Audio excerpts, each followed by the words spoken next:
Welcome to Mind Sherlock, where every case challenges your intellect, every clue sharpens your instincts, and every mystery pulls you deeper into the unknown. Grab a seat, stay sharp, and let's unravel the truth together. Sherlock Holmes and the One Case he never spoke about. Chapter 1. The Letter That Changed Everything. The room was quiet, save for the rhythmic ticking of a long-neglected clock. An autumnal wind moaned softly beyond the frost-laced window, rattling the panes as if urging Watson to hurry. His aging hands, marked by years of service and steady penmanship, trembled slightly as he reached for the wooden box before him. It was a simple thing, oak, unadorned, but layered in dust, as though time itself had sought to obscure its secrets. It had remained undisturbed for years, tucked away amongst Holmes's remaining possessions after his passing. Watson had never found the courage to sift through them. But tonight, something had drawn him to it, an unspoken pull that refused to be ignored. With careful fingers, he unfastened the rusted latch, his breath catching as the lid creaked open. Inside, beneath faded papers and brittle newspaper clippings, lay a single envelope, yellowed with age. It was addressed in Holmes's unmistakable hand, the ink as bold and precise as the man himself. Yet, it was not the name written upon it that sent a chill down Watson's spine, but rather the words scrawled beneath, "To be read only after my death, the case I never spoke of." Watson swallowed hard, his fingers hovering over the letter as if expecting it to burn at his touch. The weight of its existence pressed upon him. What could Holmes have wished to keep from him? What could possibly have been so unspeakable that it had to be sealed away until the great detective was gone from this world? His pulse thrummed in his ears as he carefully lifted the envelope, feeling the brittle paper crinkle under his grasp. 1,000 questions swarmed in his mind. Holmes had confided in him nearly everything: his triumphs, his failures, his peculiar fascinations. Yet this was different. This was a secret Holmes had chosen to carry alone. Watson's throat tightened. The thought of violating his friend's trust, even now, was unbearable. And yet, the alternative, leaving this mystery unresolved, was impossible. He inhaled sharply, steadying himself. Then, with deliberate precision, he slid a letter opener beneath the seal and broke it. The parchment within was thick, its contents penned in Holmes's sharp, deliberate script. The first line alone sent a shiver down his spine. "My dear Watson, there is a case I have never spoken of. A case that, even now, haunts me." Watson's hands clenched the edges of the letter as he read on, his heart hammering with each carefully chosen word. Holmes's tone was different here, no cold analysis, no detached reasoning. Instead, there was something haunted, something that bordered dangerously on regret. "I have solved 1,000 mysteries," Holmes had written, "exposed the cunning, the wicked, and the cruel. Yet of them all, this is the one that lingers in the shadows of my mind, the one that should have remained buried." Watson exhaled, the air in the study suddenly thick and heavy. The letter continued, detailing events that had taken place long before Holmes's final years, before his retirement to Sussex. It was a time Watson recalled vividly, a time of return, of unease, of unanswered questions that had, until now, gone unspoken. "It was in the autumn of 1891, mere months after I returned from Reichenbach," the letter read. "I was not the same man you once knew, but I did not tell you why. London, 1891, a city shrouded in fog where gaslights flickered like dying embers against the eternal gloom. The streets were wet with rain, the cobblestones slick underfoot as Watson made his way toward 221B Baker Street, his heart filled with cautious relief. Holmes was back. He had returned from the dead, defying both logic and grief. But the man who had greeted him at Baker Street that day was not the same one who had once walked its halls. There was a darkness in his eyes, a weight upon his shoulders that had not been there before. He spoke less, his movements more measured, his silences more profound. The great mind of Sherlock Holmes had survived Reichenbach, but something had followed him back. Watson had dismissed it at first, attributing it to exhaustion, to the trials of deception and escape. But as the weeks passed, he could not ignore it. Holmes would sit for hours, staring into the fire, his fingers steepled, his thoughts veiled in an uncharacteristic stillness. And then, one evening, the silence was shattered. A sharp knock echoed through the sitting room. Watson looked up from his journal, startled by the urgency of the sound. Holmes, reclining in his chair, did not move, did not even flinch. The knock came again, louder. Watson hesitated, then rose to open the door. Standing on the threshold was a woman, pale as moonlight, her breath coming in ragged gasps. Her eyes, wide and unblinking, held a terror Watson had seen only in the faces of dying men. She opened her mouth to speak, her voice barely above a whisper. "He has come back," she rasped. "But he died 10 years ago." And then, before Watson could utter a word, she collapsed at his feet. The fire in the hearth crackled softly, casting flickering shadows along the walls of 221B Baker Street. Outside, the streets of London lay silent, muffled beneath a shroud of thick fog that curled around gas lamps like spectral fingers. Inside, the quiet was broken only by the scratch of Holmes's violin, a slow, ponderous tune, deliberate and melancholic. Watson sat in his chair, immersed in his evening paper, though he had long ceased to absorb the words. His gaze kept straying toward Holmes, watching the way his friend's long fingers danced along the strings with an almost mechanical precision. There was something absent in the performance, something distant. Holmes was thinking. And then, a knock at the door. Sharp, urgent, uneasy. Holmes froze mid-bow, the note hanging unfinished in the air. Watson frowned, folding his paper and rising to his feet. Late-night visitors were rare, and rarer still were those who came with anything less than dire urgency. He reached the door and swung it open. A woman stood before him, or rather, she barely stood at all. Her form trembled, thin and fragile beneath the folds of a dark woolen cloak. Her skin was pale as death, her lips parted in silent terror, and her breath came in short, ragged gasps, as if she had fled through the fog to reach them. But it was her eyes that held Watson still. They were wide and glassy, reflecting something not entirely of this world. Fear. True, unrelenting fear. For a moment, the woman only stood there, her breath uneven, her fingers clutching at the doorframe, as though she feared the ground might swallow her whole. Watson stepped forward instinctively, but before he could offer words of comfort, she spoke. Her voice was a whisper, hoarse and fragile. "He has come back, but he died 10 years ago." Watson stiffened. The words carried a weight that sent a chill slithering down his spine. He opened his mouth to respond, to demand an explanation, but the woman swayed violently, her knees buckling beneath her. Watson lunged forward just in time to catch her as she collapsed. Holmes was already beside him, his movements fluid and swift. Together, they eased her onto the settee, Watson checking her pulse, while Holmes studied her with narrowed eyes. "Fainted," Watson murmured. "The poor woman is in a state of terrible shock." Holmes, however, was silent.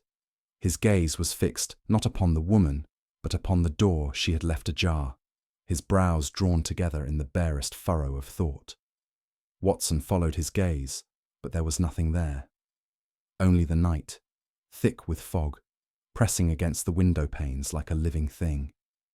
And yet, a heaviness filled the air, an invisible presence left in the wake of the woman's arrival. "Holmes?" Watson prompted.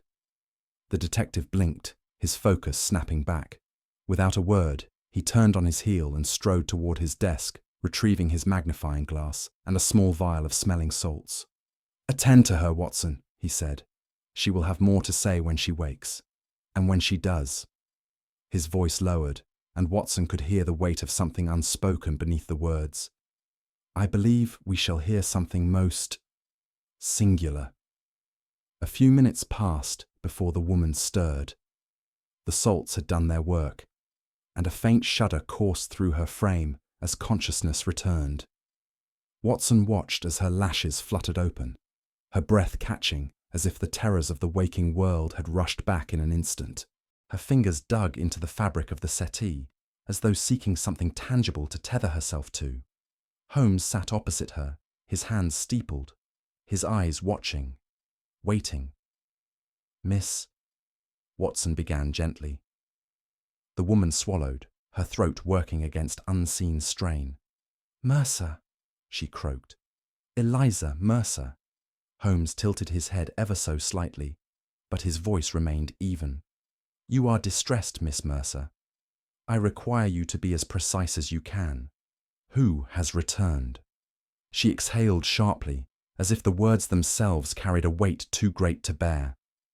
My father, she whispered. Lord Henry Mercer. Watson felt a prickle of unease at the name, though he could not place why. But Holmes had gone utterly still. It was only for the briefest of moments, no more than a flicker of hesitation.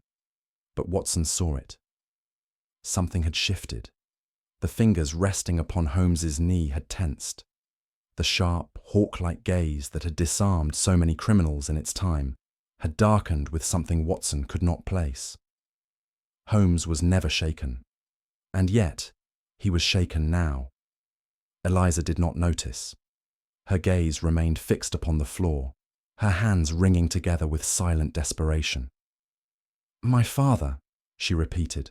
I saw him, standing in his study. Watson exhaled softly, but it was Holmes's voice that came next, measured and careful. Miss Mercer, he said, you said your father died 10 years ago. Eliza shuddered, her entire body recoiling as though the memory itself carried physical pain. He did, she whispered. We buried him. She lifted her head at last, meeting Holmes's gaze. But 2 nights ago, she rasped, I saw him, and he looked exactly as he did the day he died. The room fell into thick, suffocating silence. The only sound was the slow, steady rhythm of the clock upon the mantel. The air had changed, grown heavier, colder. Watson studied Holmes carefully.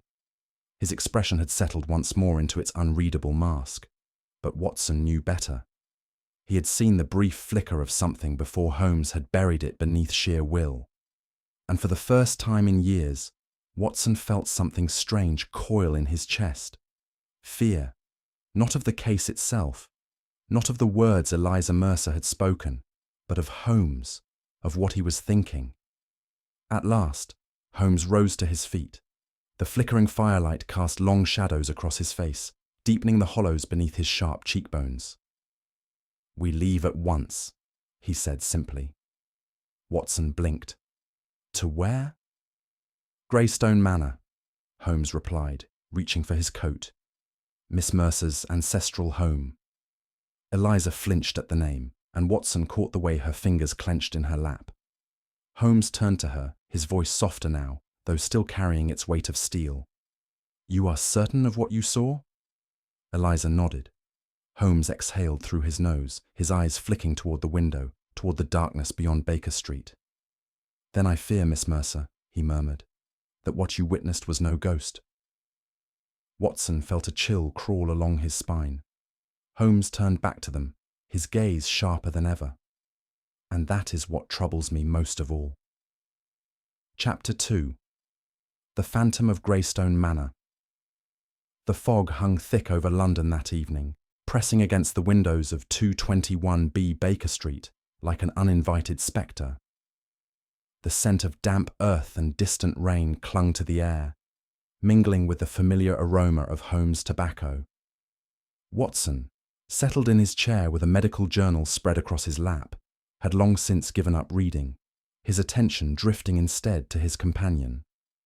Holmes had been in one of his silences all evening, his lean frame draped over the settee, fingers steepled, eyes half closed as though he might be asleep. But Watson knew better. Holmes was waiting, listening. And then the stillness was shattered. 3 sharp raps sounded at the door, urgent, unrelenting. Holmes's eyes snapped open. Watson was already rising, his instincts sharpened by years at his friend's side. Late-night callers were rarely bearers of good news.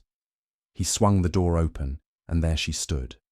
A woman, pale as a spectre, her dark eyes wide with a terror that had settled deep within her. The candlelight caught the trembling of her gloved hands, her breath uneven, as though she had been running or fleeing. Watson took a step forward, steadying her before she could collapse. "You must help me," she whispered. "I have seen my father." Holmes spoke from behind Watson, his voice cool, precise. "And why should that trouble you, madam?" The woman swallowed hard, her gaze flickering toward him. "Because," she breathed, "my father has been dead for 10 years. A heavy silence settled over the room. Watson felt an involuntary shudder crawl down his spine, but Holmes did not so much as blink. He merely studied the woman, his sharp gaze dissecting her with an intensity that might have undone a lesser soul. "And yet," Holmes murmured at last, "you claim he stands before you now." The woman nodded, her fingers knotting together. "In his study," she whispered, "at Greystone Manor. I saw him 2 nights ago." Watson's medical instincts warred with his curiosity. He had seen hysteria before, grief's cruel mirage convincing a mind that the dead still walked. But something in Eliza Mercer's voice, something in her eyes, this was no fevered fancy. "Others have seen him too," she added, her voice unsteady. "The servants whisper of it. My father has returned." Holmes stood abruptly, moving toward the fireplace, his gaze fixed upon the flames. "Tell me," he said, "how did your father die?" Eliza hesitated, a flicker of something unreadable crossing her face. "He was unwell," she admitted. "For months he suffered from a sickness of the mind. He became obsessed." "With what?" Holmes pressed. She swallowed. "With death." Holmes's fingers tightened upon the mantel. Watson saw it, a fraction of a movement, so subtle it might have gone unnoticed. "He spoke of it constantly," Eliza continued. "He believed that science could conquer it, that death was merely a door that could be—" She faltered. "Unlocked." Watson exhaled, feeling a deep unease settle in his chest. "And how did he die?" A long pause. Then, "He locked himself in his study," she whispered. "And when we broke down the door, he was dead." Holmes turned to face her, his gaze unreadable. "And yet," he murmured, "you claim to have seen him standing there again?" Eliza gripped the arms of the chair, her knuckles white. "I know what I saw, Mr. Holmes," she said, her voice trembling. "And it was him." The crackling of the fire was the only sound in the room. Watson studied his friend carefully, sensing something unspoken passing through Holmes's mind. He should have dismissed it. That was Holmes's way. To strip the irrational from the rational, to reduce phantoms to mere shadows of logic. And yet, he did not. Instead, Holmes regarded Eliza Mercer with a quiet intensity, as if searching for something unseen. His fingers drummed once upon the mantel, then stilled. "You believe your father was taken by death," he said slowly, "and yet now he returns." Eliza swallowed, nodding. Holmes turned abruptly, reaching for his coat. "Then we shall go to Greystone Manor." Watson blinked. "Holmes!" But the detective was already moving, his gaze flickering briefly toward Watson. "We leave within the hour," he said. "Make your preparations, Doctor. I have reason to believe Miss Mercer may not be entirely mistaken." Watson stared after him, his mind racing. That uncharacteristic hesitation earlier, the tension in Holmes's hands. Holmes was troubled. And that, more than anything, sent a chill through Watson's bones. The road to Greystone Manor was long and unwelcoming, winding through dense, gnarled trees that seemed to close in as the carriage rattled forward. The air grew colder, the mist curling in thick ribbons along the path. Watson shifted in his seat, watching as Eliza Mercer sat rigid beside him, her fingers twisting in her lap. Across from them, Holmes remained silent, his sharp gaze fixed beyond the carriage window, his mind elsewhere. The journey stretched on in oppressive silence until at last the trees parted, and Greystone Manor loomed before them. The house was an ancient thing, its once grand facade now weathered by time. The stone walls were blackened with age, the towering windows empty and dark. Watson felt a strange unease settle in his chest as he took in the heavy oak doors, the ivy that clung to the stone like grasping fingers. As the carriage rolled to a stop, Eliza hesitated. "I haven't been here since—" She trailed off, shaking her head. Holmes stepped out first, his gaze sweeping the estate with an expression Watson could not place. He exhaled softly, then turned to Eliza. "You fear this place," he observed. She swallowed. "I fear what I might find." Holmes's lips pressed into a thin line. "Then let us uncover the truth swiftly." The door creaked open as they stepped inside, and the weight of the house seemed to press down upon them. The air was thick with dust, the scent of old wood and something else, something damp, something decayed. The housekeeper, Mrs. Lark, greeted them in the dim candlelight, her face pale and drawn. "You should not have come," she whispered. "This house is not right." Watson shivered. Even Holmes looked graver than before. "Show us the study," Holmes said. Mrs. Lark hesitated. Then, finally, she nodded. "Follow me," she whispered. And as she led them down the long, dark corridor, Watson could not shake the feeling that they were stepping into something far worse than a ghost story. Mrs. Lark met them at the threshold, a figure as worn and weathered as the house itself. The candle she carried trembled slightly in her grasp, the flame casting long, flickering shadows upon the walls. "You should not have come," she whispered. Watson felt a chill at her words. He had encountered many housekeepers in his time, but few had regarded their own homes with such palpable dread. Holmes, however, merely observed her with his usual detachment, his keen gaze sweeping over her as if cataloguing every minute tremor, every subtle hesitation. "We appreciate your concern, madam," he said smoothly, "but we shall determine for ourselves what should or should not be done. You will show us to the study." Mrs. Lark hesitated. "You'll not want to be going through the west wing," she said. Her voice was barely above a murmur, but there was a certainty to it, as if she spoke not from fear, but from knowledge. Holmes tilted his head slightly. "And why is that?" Mrs. Lark glanced down the dimly lit corridor, then back to them. "Because," she said softly, "some doors are best left locked." A long pause followed her words. Watson's fingers instinctively brushed the revolver at his side. Holmes, however, merely smiled. "An admirable philosophy," he murmured, "though one rarely adhered to in my line of work." He stepped forward, the candlelight illuminating the sharp angles of his face. "Now," he said, "the study, if you please." Mrs. Lark hesitated for only a moment longer, then turned, leading them deeper into the house. The manor seemed to breathe around them. The heavy air pressed in as they walked, each footstep swallowed by the sheer vastness of the corridors. The candlelight barely penetrated the gloom, leaving the edges of the walls to dissolve into shadows. Watson found himself unsettled, not merely by the house's atmosphere, but by Holmes himself. His companion moved too quietly, his posture tense, his every step measured. Watson had seen Holmes enter dangerous situations before, but there was something different this time. Something about this case had unsettled him. A floorboard groaned beneath Watson's step. Then, another creak, not beneath his foot, behind them. He turned swiftly, expecting to see Mrs. Lark or Holmes, but the corridor was empty. Holmes did not stop walking, but Watson caught the faintest flicker of his gaze shifting toward the shadows. He had heard it too. Watson quickened his pace until he was walking beside him. "Holmes." "Yes, Watson," Holmes murmured. "You heard that?" Holmes did not answer immediately.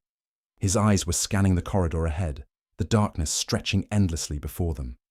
"Yes," he said at last, "and I dare say, Watson." Another sound, closer this time. "We are not alone." They turned a corner, and Watson felt his breath catch in his throat. A figure stood at the far end of the hallway, tall, thin. The dim candlelight barely reached it, but Watson saw the coat, long, dark, the very same one that Lord Henry Mercer had always worn. The fabric swayed gently, as if caught in an unseen breeze. Watson's grip tightened on his revolver. "Holmes!" But before he could say another word, the figure moved. Not toward them, not away. It simply vanished. One moment it was there. The next, it was gone, swallowed by the shadows as if it had never been. Watson exhaled sharply, his pulse hammering against his ribs. "You saw that?" Holmes was already moving forward. "Yes." "And you are going to dismiss it as imagination?" Holmes did not answer. He reached the end of the hallway and paused, his eyes narrowing as he studied the place where the figure had stood. "Fascinating," he murmured. Watson felt his blood run cold. "Holmes, what did we just see?" Holmes turned to him at last, his expression unreadable. "That," he said softly, "is precisely what I intend to find out." That night, the manor was silent. The great house seemed to hold its breath, the darkness pressing in as Watson retired to his room. The events of the evening weighed upon him, but fatigue eventually won out. He did not know what time it was when he awoke. A sound. Software, almost imperceptible. A whisper. Watson's pulse quickened.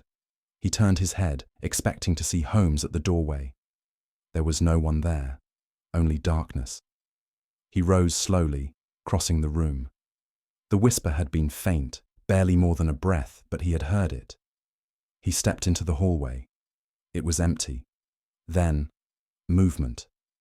Further down the corridor, near the great staircase, stood a lone figure. Holmes. But he was not moving. He stood perfectly still, his gaze fixed upon the shadows beyond. "Holmes?" Watson's voice was barely above a whisper. Holmes did not respond. Watson moved closer, his breath shallow. "Holmes, what is it?" At last, Holmes spoke. "Listen," he murmured. Watson did. And then a whisper, software cold, inhuman, from the shadows beyond them. Watson turned sharply, but there was nothing there, only the great empty corridor, the endless, suffocating silence. Holmes exhaled slowly. "Fascinating," he murmured. Watson shuddered. "You find this fascinating?" Holmes glanced at him, and for the first time that night, Watson saw something unnerving in his friend's eyes. "This, Watson," he said softly, "is only the beginning." Chapter 3. The Man Who Could Not Die. The house was steeped in silence, save for the occasional murmur of the wind slipping through the old stone walls. Greystone Manor, for all its grandeur, felt hollow, as if the very air within it had been drained of life. Holmes sat in the drawing room, his sharp gaze flickering between the assembled household staff. Watson sat beside him, notebook in hand, ready to document every contradiction, every slip of the tongue. Before them stood three individuals: the butler, a wiry man with a stiff posture; the housemaid, a pale and trembling girl no older than 20; and the cook, a stout woman whose stern face betrayed an underlying nervousness. Holmes spoke first, his voice light, but his meaning heavy. "You all claim to have seen something," he said. "And yet, your accounts could not be more different." The butler straightened, his fingers twitching at his sides. "I saw Lord Mercer with my own eyes," he insisted. "He walked into his study, just as he always did. I swear it." The housemaid swallowed, shaking her head. I heard something in the hall that night, but I never saw him." The cook's voice was hushed. "I saw a shadow pass the great staircase," she said, "but it was not him." It could not have been. Holmes watched them, his expression unreadable. And yet, despite your conflicting accounts, you all agree on one thing. A pause. You all believe it was him. The three exchanged nervous glances, but said nothing. Watson, ever the man of logic, leaned forward. Lord Mercer has been dead for 10 years, he reminded them. What you saw, or what you believe you saw, cannot possibly be real. Silence. Then the butler exhaled sharply. I don't care what is possible, sir, he murmured. I know what I saw. Holmes folded his hands, tapping a single finger against his knuckle, a habit Watson knew all too well. He was thinking, and he was troubled. Holmes turned his full attention to the butler. You say you saw Lord Mercer enter the study, he said.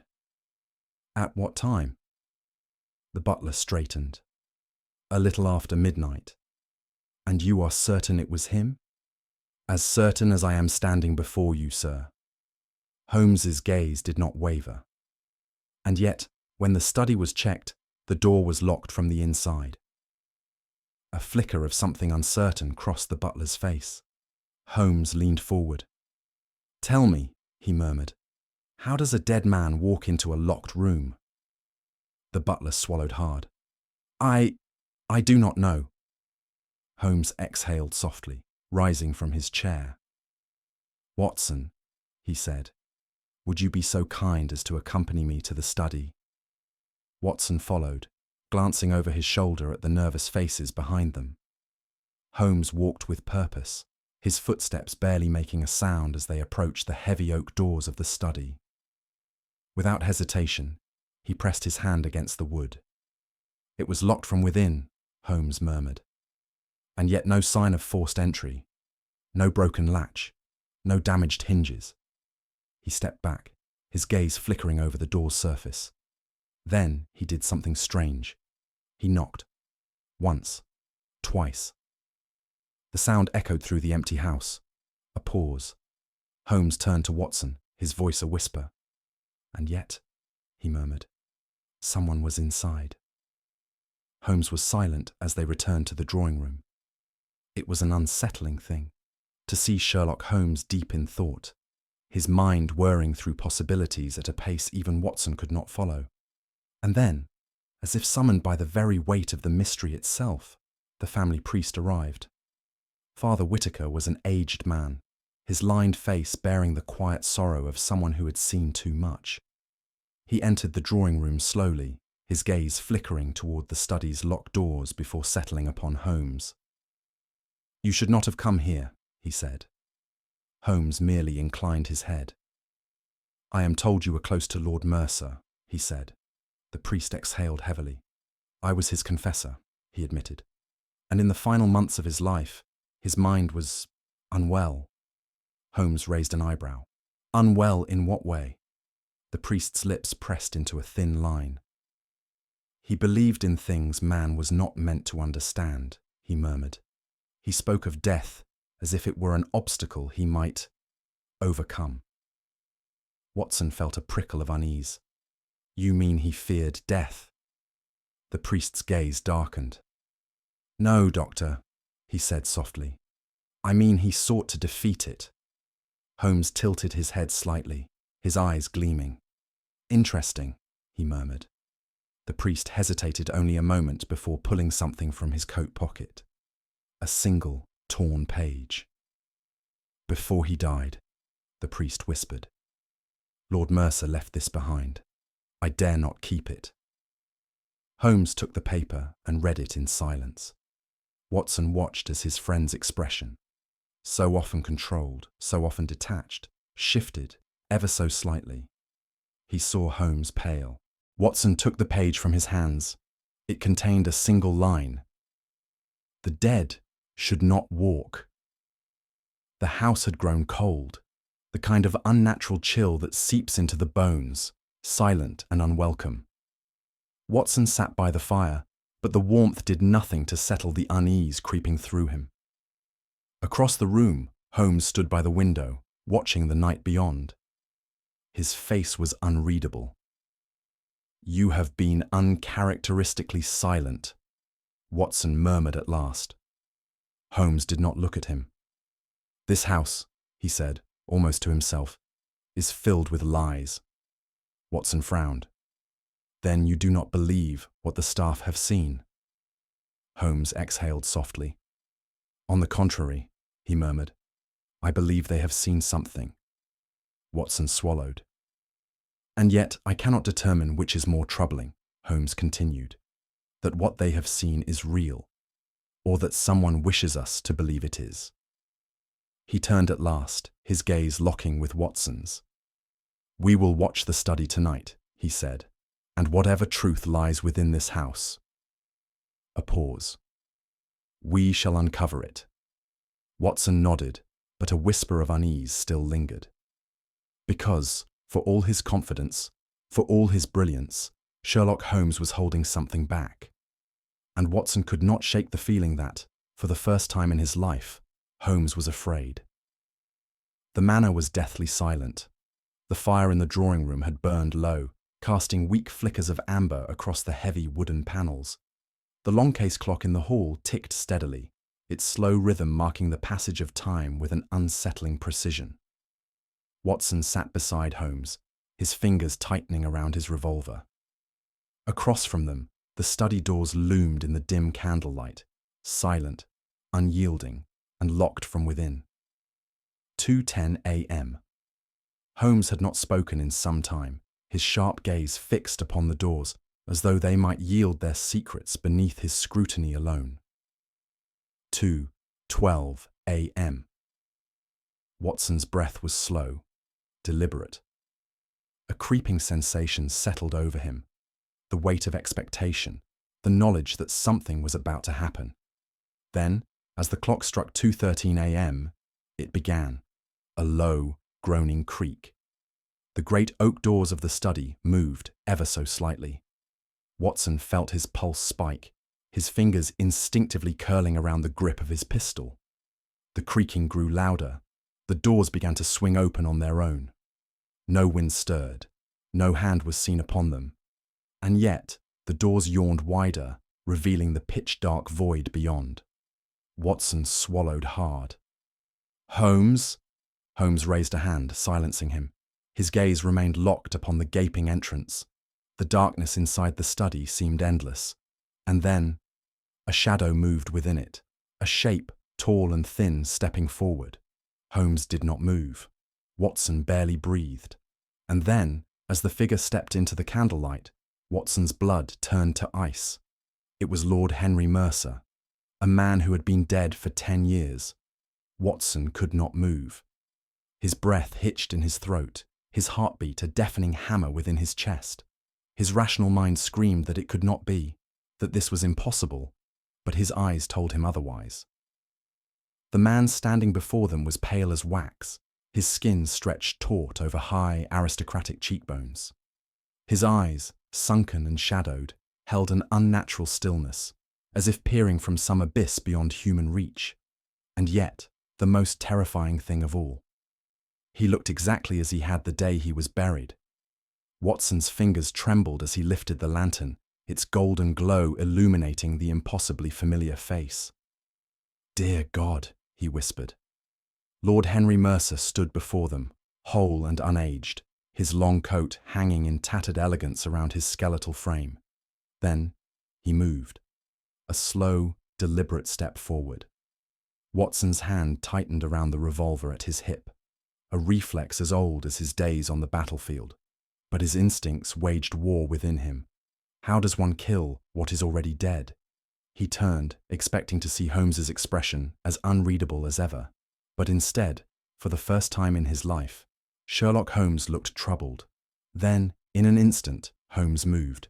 A sudden, fluid motion, a lunge forward, as though to seize the spectre and break the illusion. But before his hands could reach it, the figure melted into the darkness, not fled, not vanished behind a door. It simply ceased to be. The air rushed back into Watson's lungs all at once. The weight in the room lifted, the suffocating presence evaporating like a whisper lost to the wind.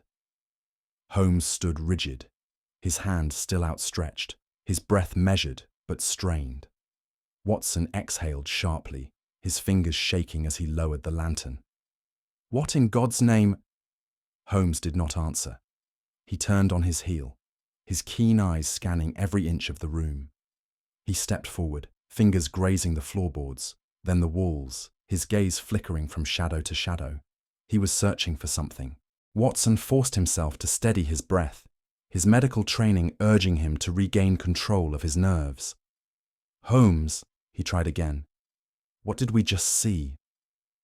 Holmes did not stop his examination. Instead, he simply murmured, "Not what, Watson?" He paused, his fingers running along the inner edge of the study door. "Who?" Watson stared at him. "You mean to tell me that was no ghost?" Holmes did not immediately respond. He continued his search, his fingers pressing lightly along the wooden paneling of the study walls. Then, a pause, a flicker of satisfaction in his gaze, a hidden seam. Holmes straightened, brushing the dust from his fingertips. "That was no phantom, Watson," he said at last. "That was something far worse." Watson exhaled sharply. "Explain."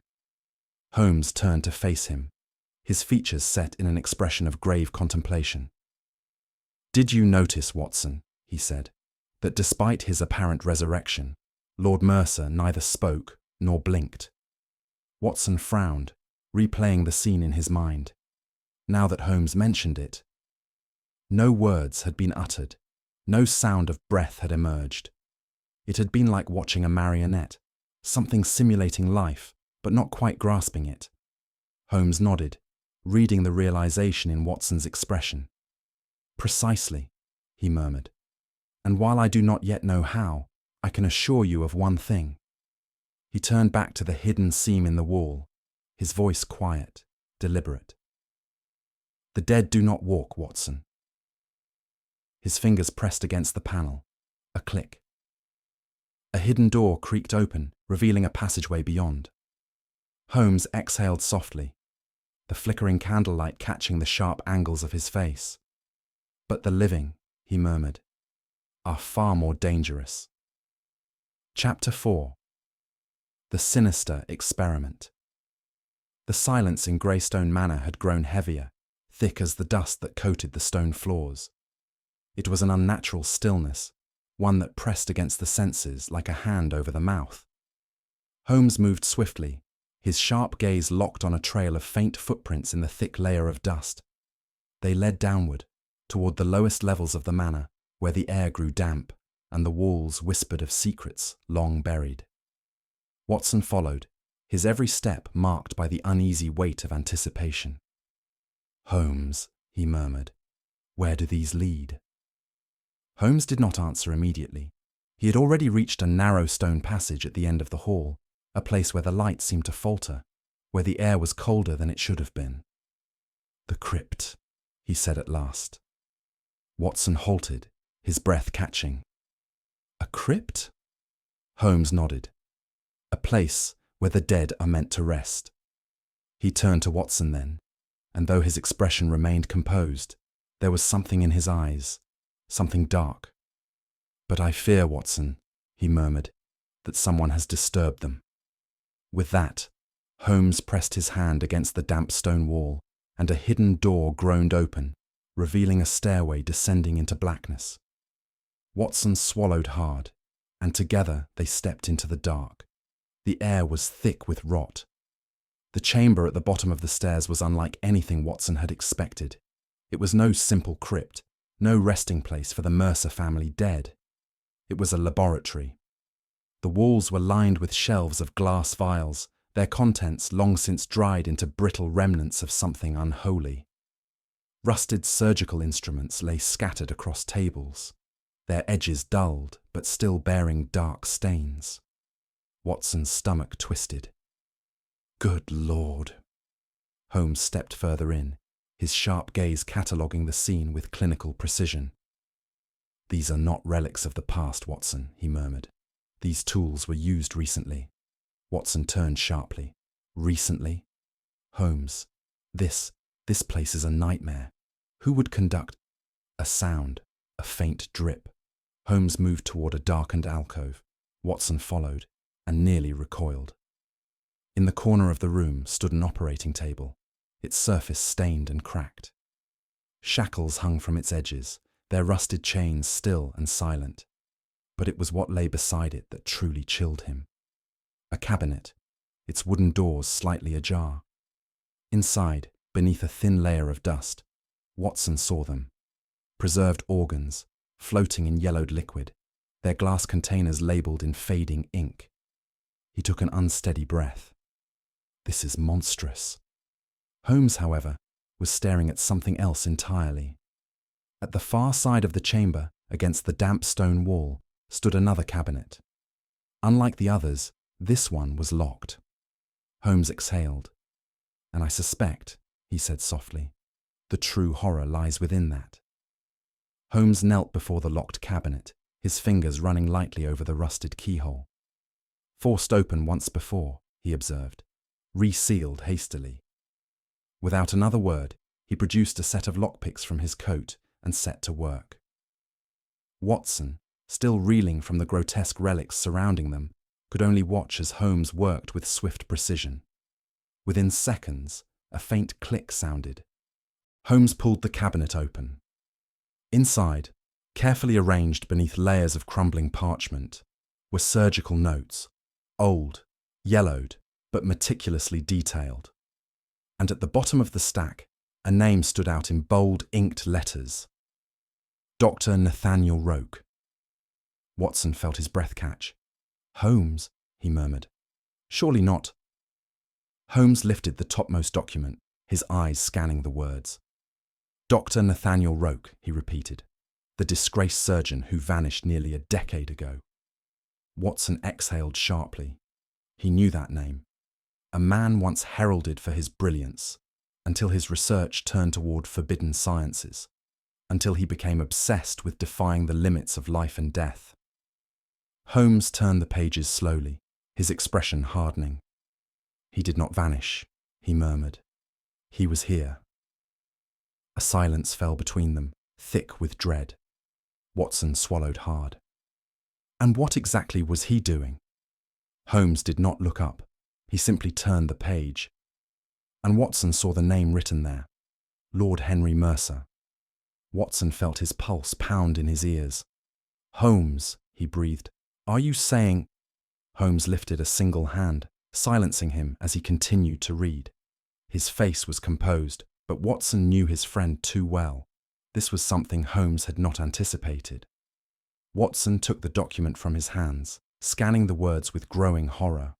The notes described an experiment, one that defied nature itself, a procedure designed to revive the dead. The subject? Lord Henry Mercer. Watson's stomach churned. This is madness, he whispered. They used Mercer's own body. Holmes's voice was grim. Not just his body, he murmured. His son was involved. Watson's breath hitched. Frederick Mercer. Holmes nodded. According to these records, Mercer funded Roque's work. He sought to escape death itself. He turned the page, and his voice dropped to a whisper. They used his own son to test the process. Watson's grip tightened on the brittle paper. Then Mercer never truly died. Holmes exhaled softly. Perhaps not in the way we understand. He turned to Watson, his expression cold with realization. What you and I saw last night, Watson, he said, was not a ghost. Watson swallowed hard. Then what was it? Holmes's fingers brushed over the final lines of Roque's notes. Something far worse, he murmured. His eyes lifted toward the shadows that stretched across the crypt, his voice barely above a whisper. A man who should not exist. Holmes stood in the crypt's dim light, turning over the final pages of Roque's notes with deliberate care. His brow was furrowed, his jaw set, a rare expression of unease settling upon his usually unreadable features. Watson, still reeling from what they had uncovered, took a step closer. Holmes, he murmured, You said this was Roke's work, and yet these tools, they have not been abandoned. Someone has been using them. Holmes exhaled softly, his fingers grazing the edges of the brittle parchment. Yes, Watson, he murmured. The question is, who? He lifted one of the fragile pages, his eyes scanning the inked letters with the precision of a man unearthing a crime long buried. Roke may have laid the foundation for these experiments, but his death should have ended them. His voice was quiet, but tinged with something darker. And yet, someone has carried them forward. Watson felt a prickle of dread crawl down his spine. But for what purpose? Holmes did not answer at once.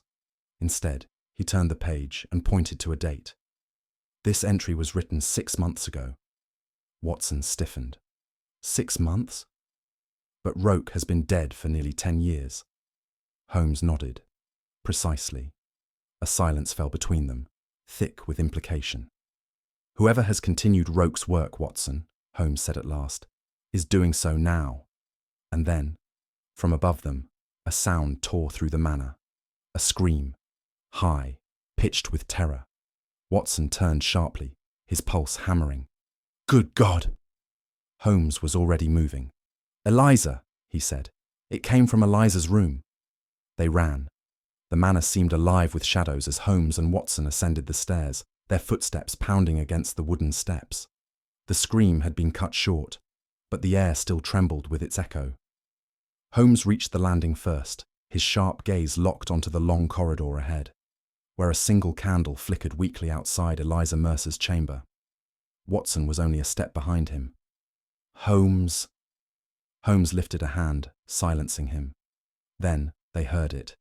A sound, low, guttural, almost inhuman. Not a voice, not a sob. Breathing. Slow, heavy, laboured, coming from inside the room. Holmes's fingers curled around the doorknob. On my mark, he murmured. Watson raised his revolver. Holmes threw the door open, and for a brief, terrible moment, Watson's breath seized in his chest, because standing over Eliza Mercer's bed, shrouded in shadow, was a figure, a man, yet somehow not a man at all. The figure was tall and thin, its posture unnatural, almost contorted. The dim candlelight did little to pierce the darkness that clung to it, but Watson could make out enough. It was wearing a long coat, tattered at the edges, its shoulders hunched as though it had been lurking in the dark for too long. Eliza lay motionless beneath it, her breath shallow, her eyes wide in paralyzed terror. Holmes did not hesitate. Step away from her, he commanded, his voice like steel against ice. The figure did not move. Watson, still gripping his revolver, took a step forward. You heard him, he growled. Turn around. A long, unnerving silence. Then, it turned. Watson felt his stomach drop. The face, or rather the lack of one, was obscured by darkness. The eyes, hollow and sunken, caught the candlelight just enough to glint with something unnatural. And then, it moved. A blur of shadow darting toward the window. Holmes reacted instantly. Watson! Watson raised his revolver. The figure leapt. Watson fired. The gunshot shattered the silence, reverberating through the chamber like a thunderclap. The figure staggered, its body jerking as the bullet struck home. But it did not fall. Watson barely had time to process the impossible before Holmes's hand seized his arm, gripping with unexpected force. Hold your fire, Holmes snapped. No, Watson, we need him alive. Watson's breath came in sharp, uneven gasps. His revolver was still raised, the barrel smoking. Holmes, he managed. That thing. Holmes did not look at him. His gaze remained locked on the figure, which had staggered backward, one hand pressed to its side where the bullet had struck. And then, it lifted its head. Watson felt the hairs on his arms stand on end. The figure exhaled, slow and deliberate, as though adjusting to the pain. And then, to Watson's horror, it straightened. The wound did not slow it. It did not speak. It did not run. It simply stood there, watching them.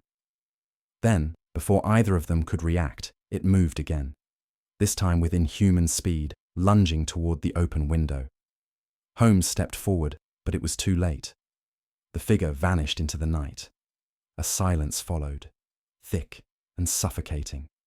Watson's grip on his revolver finally slackened, his breath still uneven. Eliza let out a choked sob, curling further into herself. Watson turned to Holmes. "Tell me you saw that," he murmured. Holmes exhaled. "I saw it, Watson." Watson swallowed. What in God's name was that? Holmes did not answer immediately. Instead, he moved toward the window, peering out into the black expanse beyond. His fingers traced the bullet hole in the wooden frame. Finally, he spoke. "Not a ghost," he murmured. He turned back to Watson, and for the first time that night, Watson saw something in his friend's expression that unnerved him deeply. Not fear, not doubt, but understanding. And that more than anything, sent a chill down Watson's spine. "This is something else entirely," Holmes said softly. Then he turned back toward the door, his coat billowing behind him. "And I intend to find out what." Chapter 5. The Mastermind Revealed. The silence that followed the gunshot was suffocating. Watson, breathless, his revolver still raised, watched as the figure staggered but did not fall. The dim candlelight flickered, casting long shadows along the walls of Eliza Mercer's chamber. Holmes stepped forward. "Show yourself," he commanded, his voice calm yet unyielding. The figure's breath came in ragged, uneven gasps. Then, slowly, painfully, it lifted its head. A face emerged from the darkness, gaunt, sunken eyes, hollow cheeks, skin stretched tight over a skeletal frame. The man was barely more than a shadow of life itself, his clothes hanging loosely over his frail body. Eliza, still clutching the sheets, let out a choked gasp. "Frederick!" The name fell like a thunderclap in the room. Watson felt his blood chill. Frederick Mercer, the long-dead heir of Greystone Manor, the boy who had been buried 10 years ago. And yet, he was standing before them now. "Impossible," Watson whispered. Holmes, however, did not look surprised. His keen eyes flickered with something else, something akin to confirmation. "You are Frederick Mercer," he said. It was not a question. The figure swayed, his lips parting as though to speak. But all that emerged was a hoarse, rasping breath. Holmes studied him, his expression unreadable. "Then the question is not whether you are alive, Mr. Mercer," he murmured, "but rather—" He stepped closer. "Why did they let you live?" Frederick's sunken eyes flickered toward Holmes.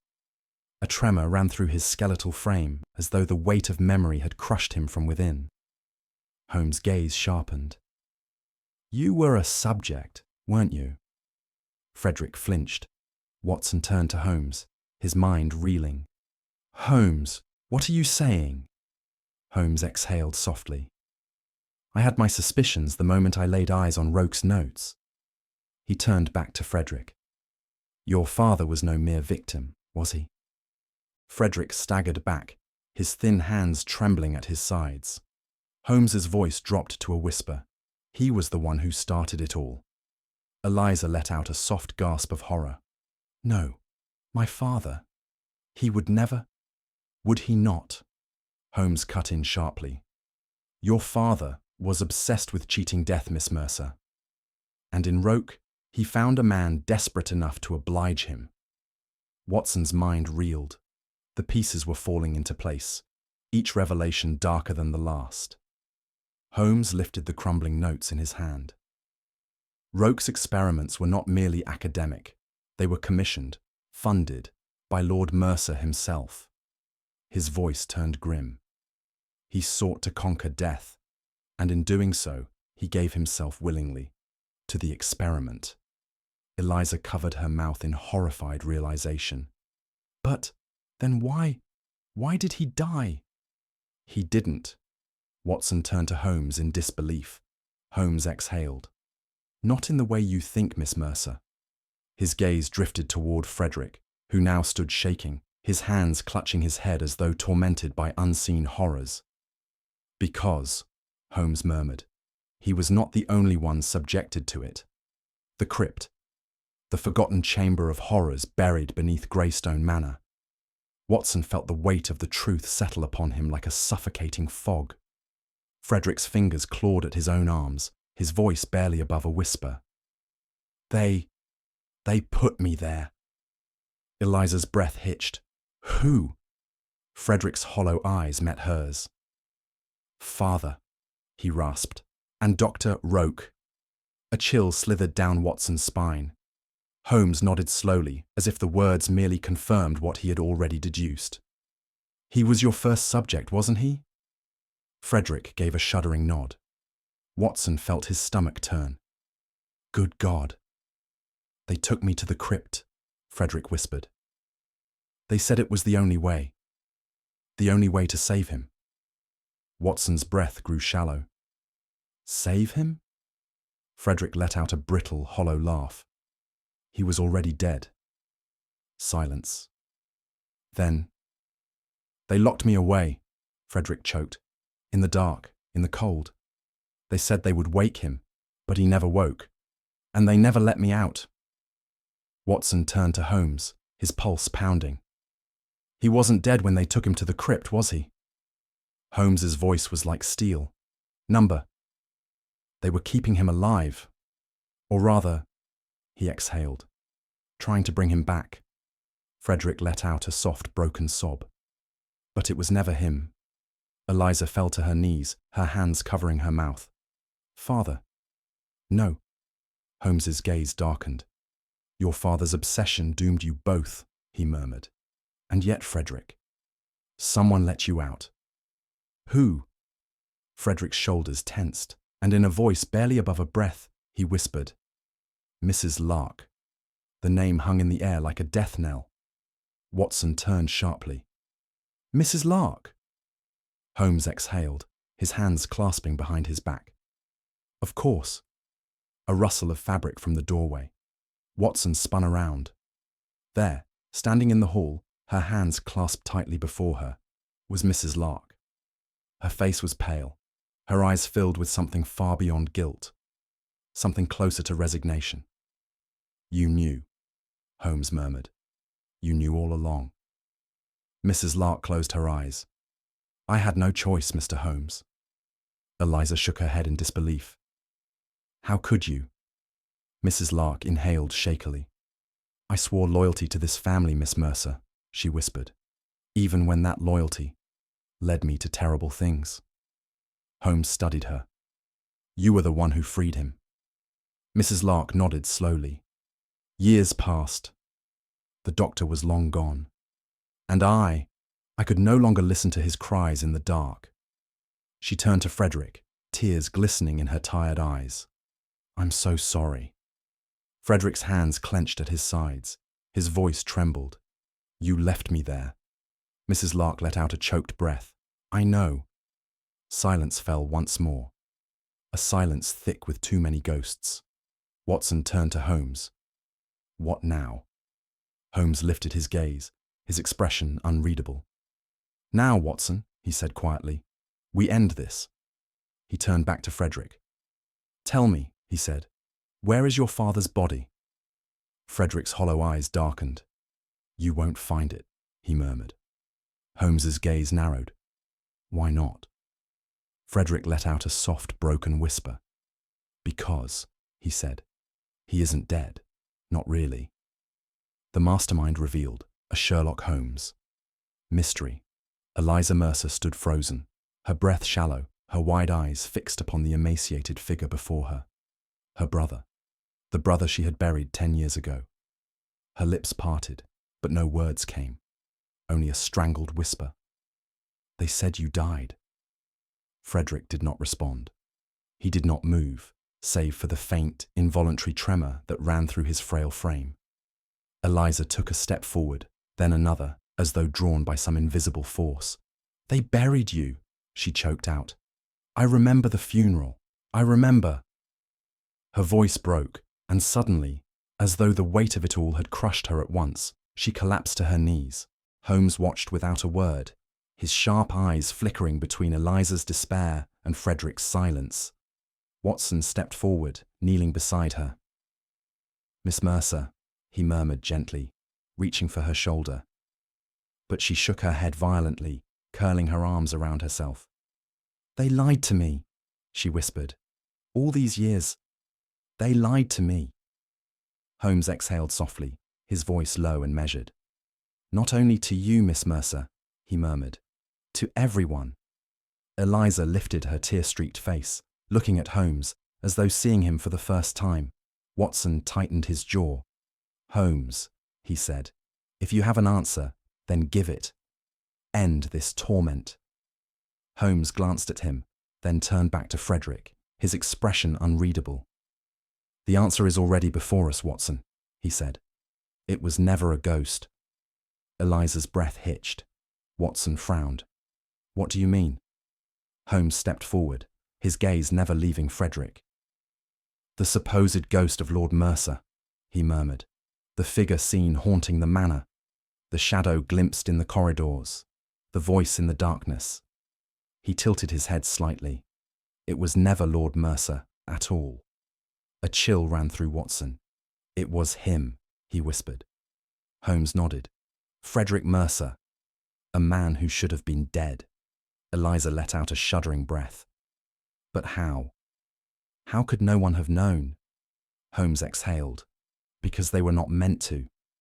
His voice was quiet, but there was a weight to it. "Your father ensured that."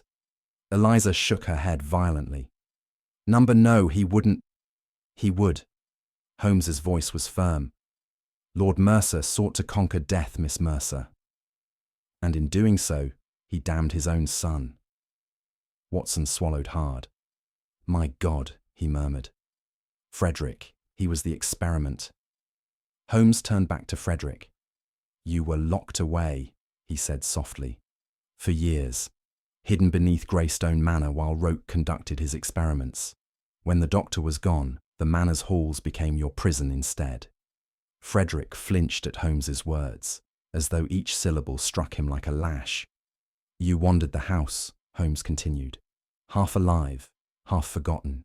And those who saw you, those who whispered of ghosts and phantoms, were only glimpsing the truth through the veil of superstition."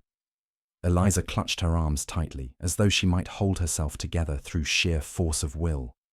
"And no one helped him." Holmes did not look away from Frederick. "One person did," he said. Frederick's hollow eyes lifted, and he spoke for the first time. His voice was barely more than a whisper. "I should not be here."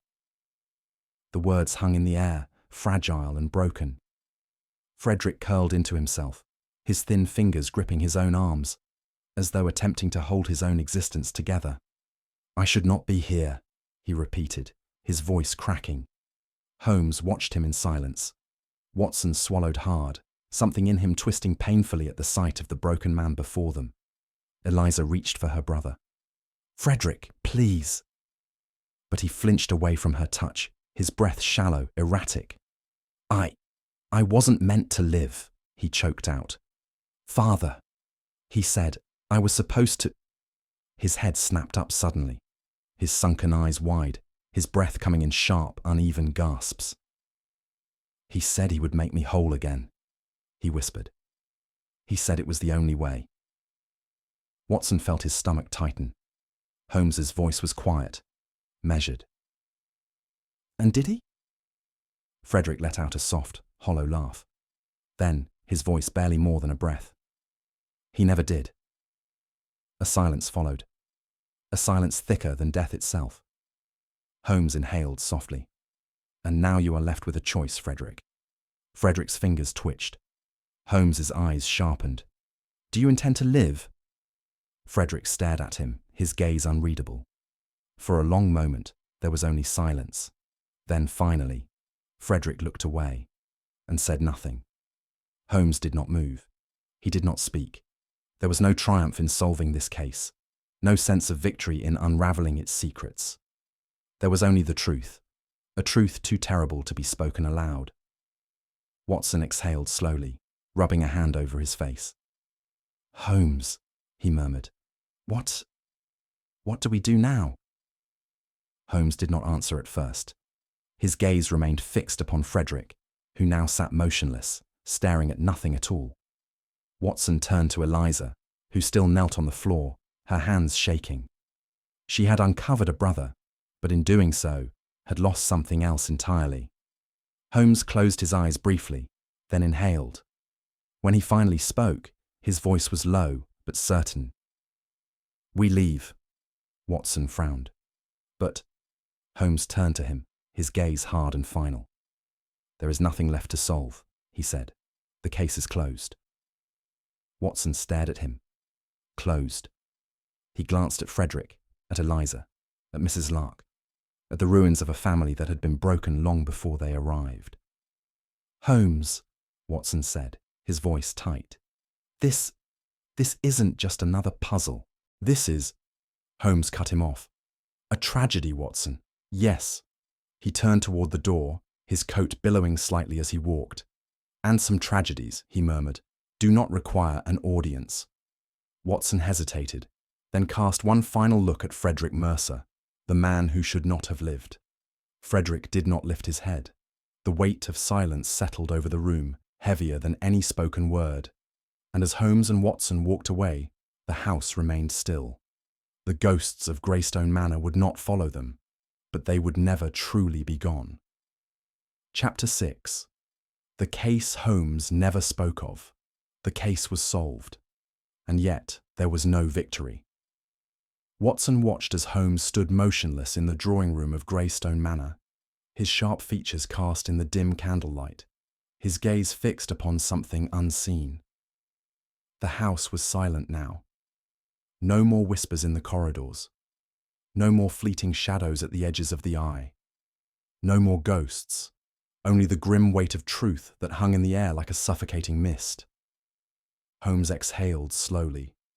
Then, to Watson's utter astonishment, he reached for the case notes and tore them in half. "Holmes!" Watson stepped forward, aghast. "What in God's name are you doing?" Holmes did not answer at once. Instead, he dropped the shredded parchment into the dying embers of the fireplace, watching without expression as the edges curled and blackened. Watson's pulse spiked.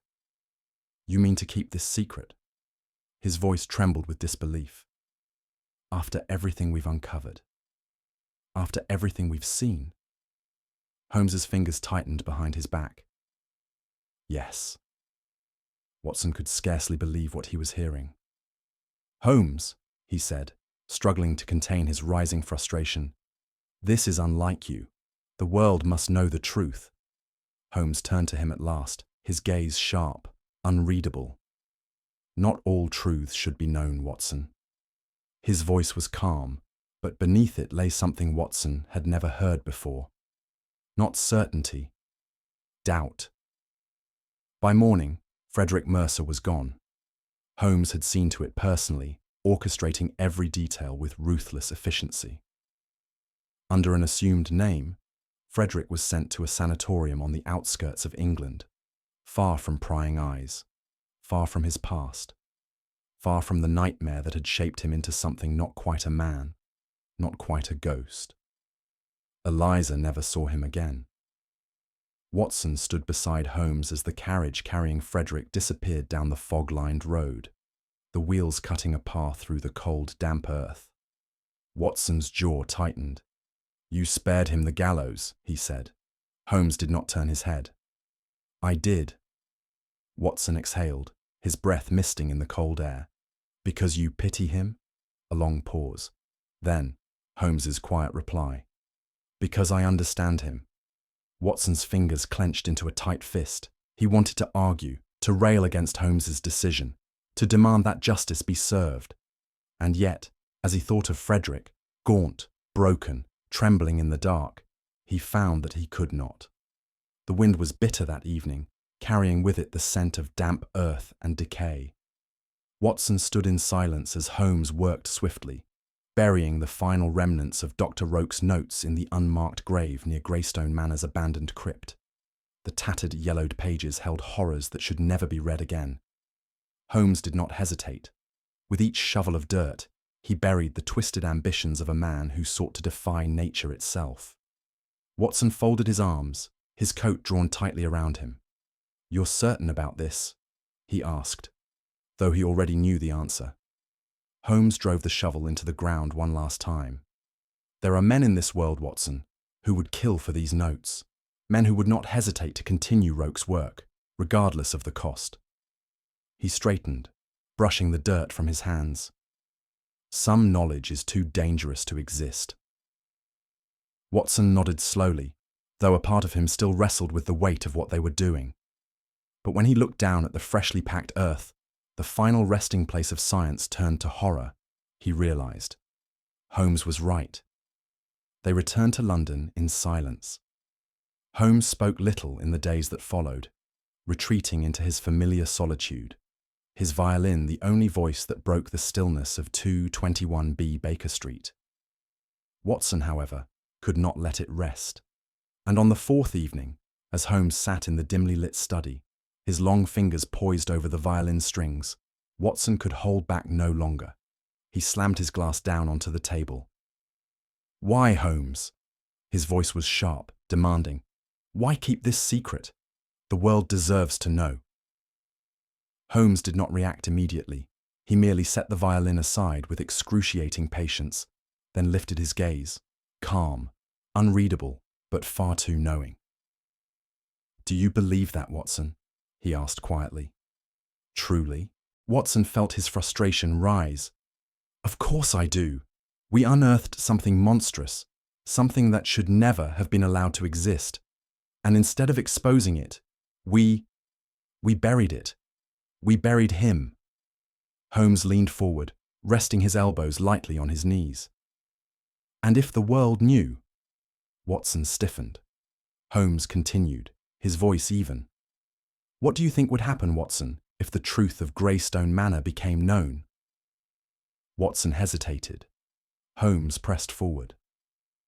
"Do you believe men would recoil in horror and vow never to repeat such madness? Or do you think, perhaps, there would be those who would seek to understand it, to replicate it?" Watson inhaled sharply. Holmes's voice softened, but the weight of it deepened. "Not all knowledge is meant for the light of day, Watson," he murmured. "Some truths are worse than lies." Watson held his gaze, his mind warring with the reasoning before him. And in that moment, he saw the weight Holmes carried, the knowledge, the understanding, the unspoken grief that this was not a victory. It was simply an ending, a terrible, necessary ending. Watson exhaled, the tension in his shoulders finally easing. He ran a hand over his face. "And you will never speak of it again?"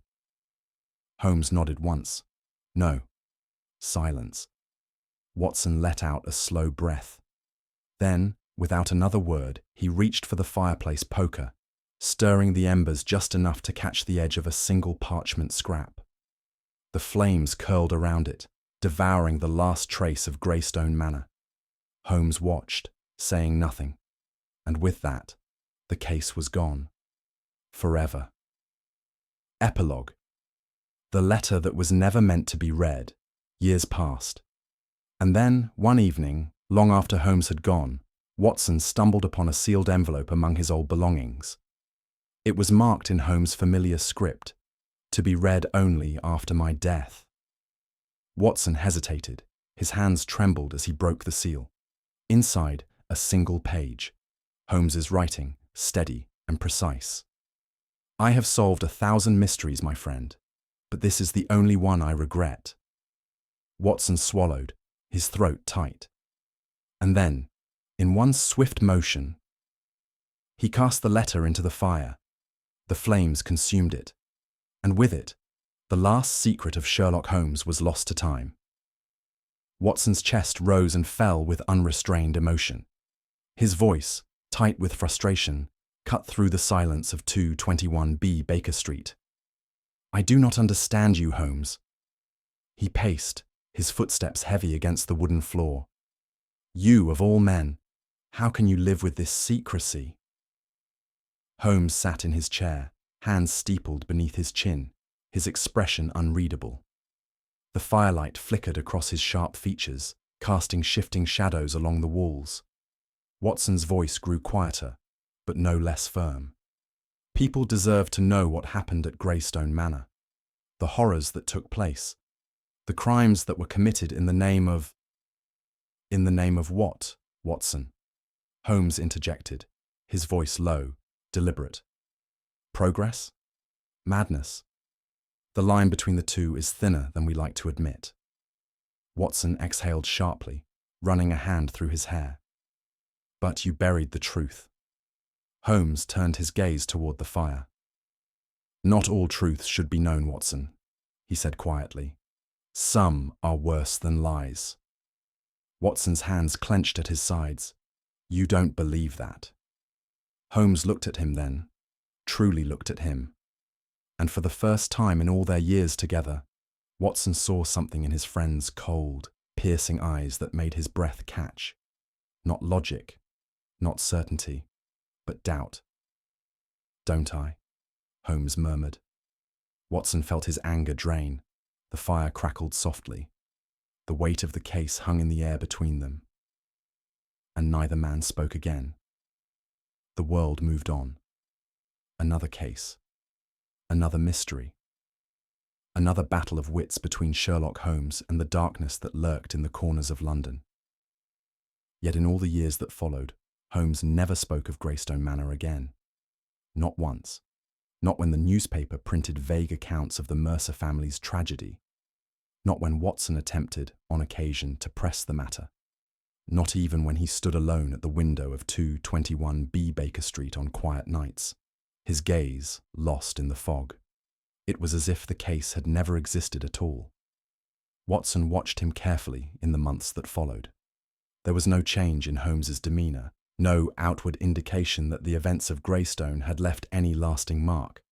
And yet, late at night, when Watson would return from a solitary evening walk, he would sometimes find Holmes in the study, sitting motionless by the fire, a single page of yellowed parchment resting on his lap, his fingers running absently over the words. Then, without a sound, Holmes would fold the page, set it aside, and reach for his violin. The bow would draw across the strings, and he would play, a soft, sombre melody, one that Watson had never heard before. Years passed, and then, long after Holmes was gone, Watson found the letter. It had been buried among a collection of old case notes, an envelope sealed in Holmes's familiar hand. Watson hesitated. His fingers trembled as he broke the seal and unfolded the parchment inside. The writing was crisp, deliberate, and at the bottom of the page, a final line. I have solved 1,000 mysteries, my friend. But this is the only one I regret. Watson sat in stunned silence, the words etched into his mind like a scar. He inhaled sharply, forcing himself to keep his hands steady. But they would not stop shaking. Watson sat by the fire. The letter rested in his hands, the paper thinner than it should have been, as if it had absorbed the weight of the truth it carried. The flames flickered before him, waiting. He exhaled. Then slowly, he extended his hand, allowing the edge of the letter to catch the firelight. The parchment curled as the heat embraced it, blackening at the edges, devouring the words Holmes had left behind. The final line disappeared into smoke and embers, and with it, the last secret of Sherlock Holmes was lost to time.